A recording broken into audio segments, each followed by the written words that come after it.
ሚኒስትር ጉዳያት ወጻኢ ፌደራላዊ ዲሞክራሲያዊ ሪፐብሊክ ኢትዮጵያ ብዛዕባ ኣብ ስዑድ ዓረብያ ዝርከቡ ኢትዮጵያውያን ብፍላይ ድማ እቶም ሕጋዊ መስርሕ ዝተኻየደሎም ውሳነ ፍርዲ ዝተዋሃቦብን ዜጋታት ብዝምልከት ምስ ዝምልከቶም ሰበስልጣን ሳዑዲ ዓረብያ ብቐረባ ይሰርሕ ኣለኹ ኢሎም መንግስቲ ኢትዮጵያ ንድሕንነት ሓለዋን ቆንስላዊ ኣገልግሎት ኣብ ወጻኢ ሃገር ዝርከቡ ዜጋታቱ ልዑል ትኹረት ይህበሎም ብዛዕባቶም ኣብ ስዑድ ዓረብያ ኣብ ጸጋሚ ኩነታት ዝርከቡ ዜጋታቱ ድማ ብብርኪ ላዕለዎት መራሕቲ ምስ መንግስቲ ሳዑዲ ዓረብያ ተኸታታሊ ዝርርብ ኣካይዱ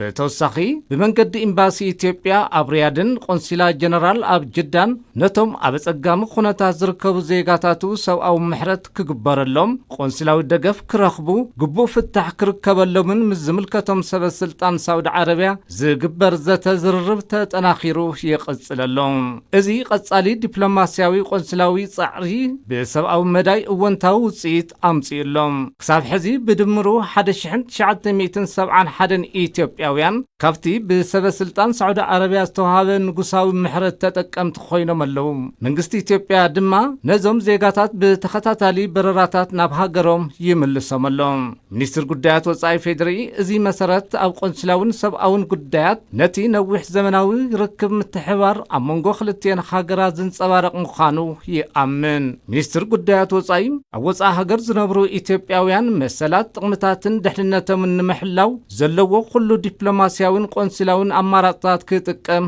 ይቕጽለሎም ከምኡ ድማ ነቶም ዝተረፉ ጉዳይ ዜጋታት ብዝምልከት ምስ ዝምልከቶም ሰበስልጣን ሳዑዲ ዓረብያ ዘለዎ ርክብ ኣጠናኺሩ ክቐጽል እዩ 6 ሐምለ 2018 ዓመተ ምህረት ሚኒስትር ጉዳያት ወጻኢ ፌደራላዊ ዲሞክራሲያዊ ሪፐብሊክ ኢትዮጵያ